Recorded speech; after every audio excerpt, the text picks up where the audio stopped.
Hi everyone! So today is all about favorites and I have so many wonderful things to share with you. We're going to go thrifting. I'm going to show you some really great skincare and beauty products that I think you will love, and I'm going to share an authentic Italian recipe with you, and I'm also going to introduce you to a new little four-legged friend.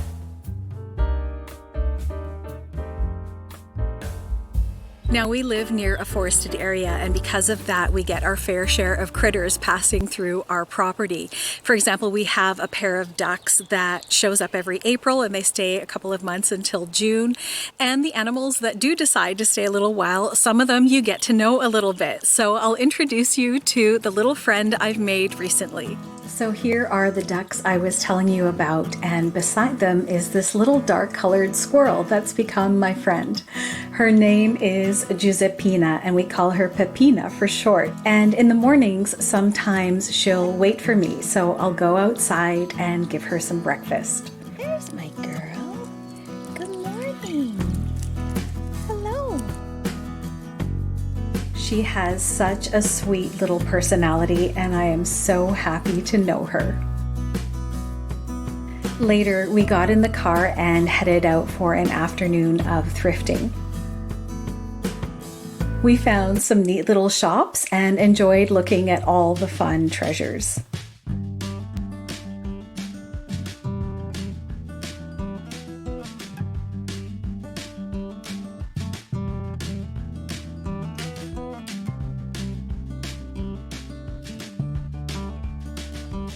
This store was such a great place to explore, and they also donate part of their proceeds to the SPCA, which helps animals.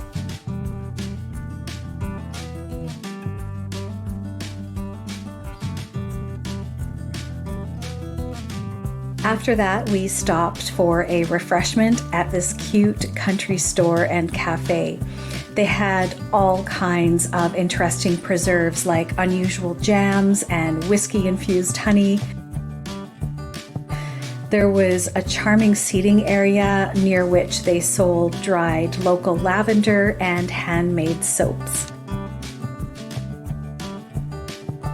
They also had a very tempting assortment of gelato, which of course I couldn't resist, so we got some pistachio and lemon flavored ones. There was a reading shelf in the corner as well, so we picked out a gorgeous cookbook to flip through. And this little bird enjoyed some lunch too. So in my thrifting adventures, I did get a vintage find, and that was 2 pieces of this really pretty sterling silver petty point jewelry, and I'm not entirely sure how old it is. I'm thinking it might be from the 60s or the 70s, and if any of you know, put it in the comments. But the bracelet has this really unusual clasp, which I thought was really nice, and I paid $20 for both pieces, so I thought it was an excellent value, and it is becoming one of my favorites this spring. So I want to give you a little update with what I'm doing with my skincare routine and some makeup that I'm enjoying.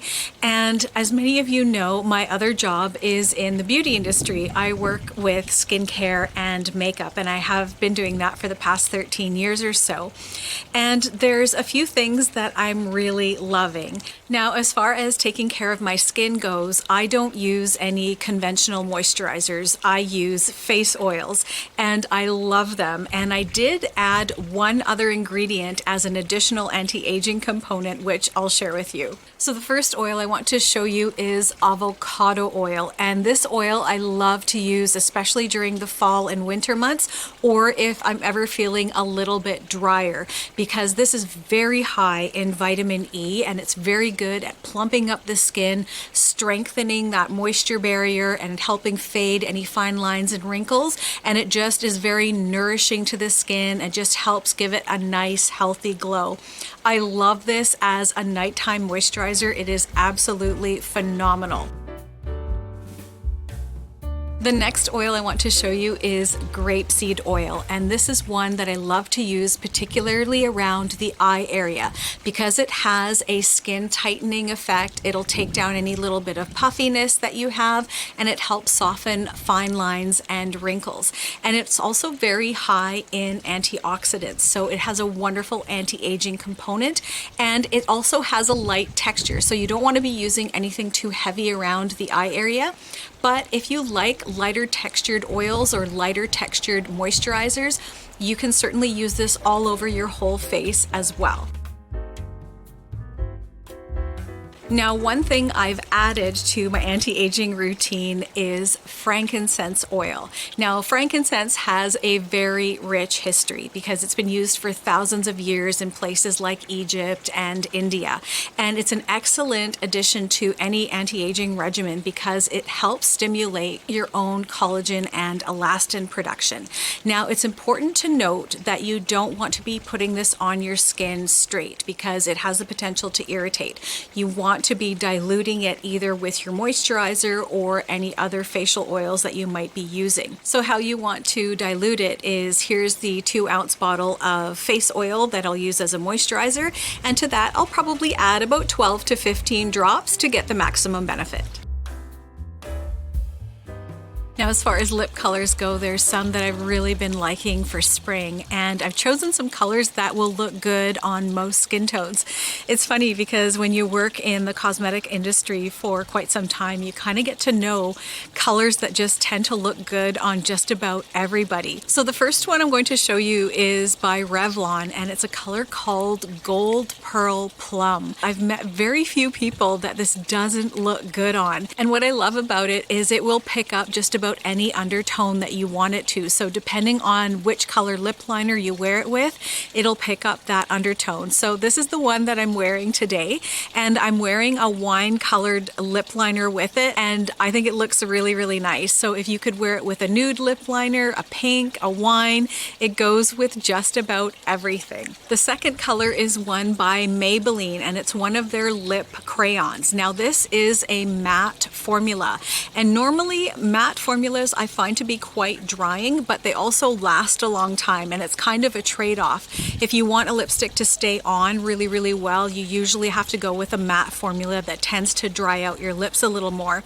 But this formula is really nice. It stays on really well without over drying your lips. And this color is called Lead the Way, and it looks good on so many different skin tones. If you like a pinky nude shade, this is a wonderful option. And the last thing that I am still really loving is the e.l.f. Halo Glow, and if we open it up you can see it's got this nice wand applicator, and what I do is I just take a swath of it like that, and then I just mix a bit of my foundation with it and apply it to my face, and it just gives this wonderful glow.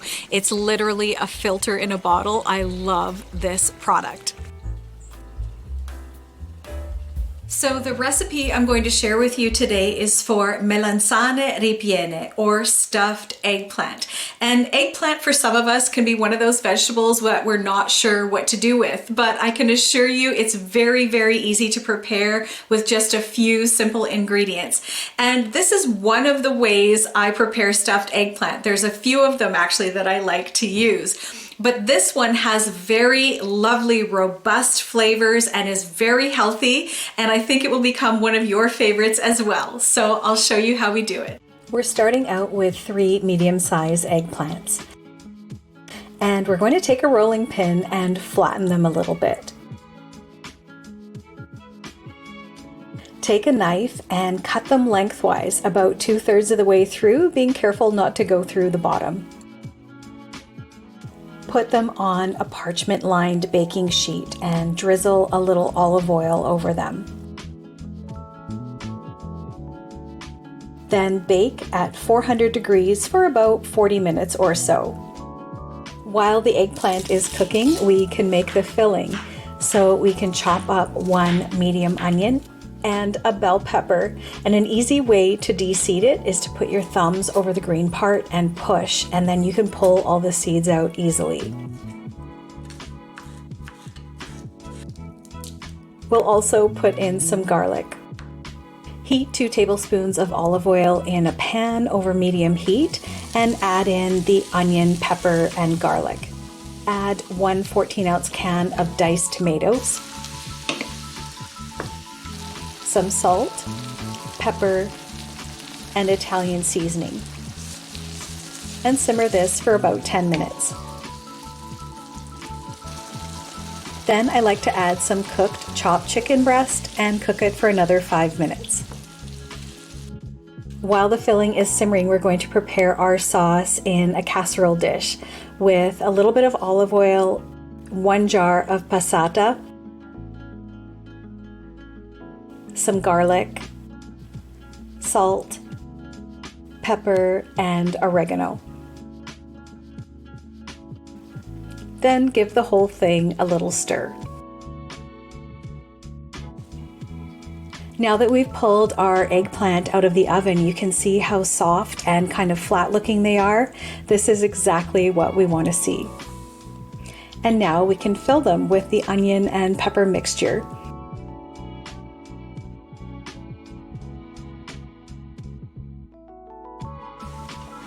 Put them in the pan with the sauce and sprinkle with some Parmesan cheese and bake for another 20 minutes.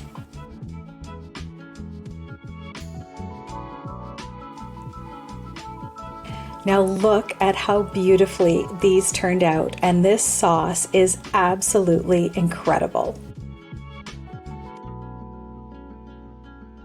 One of the reasons why I think favorites videos are so fun is that you get to see what other people are liking and enjoying. So hopefully you'll enjoy some of these things as well.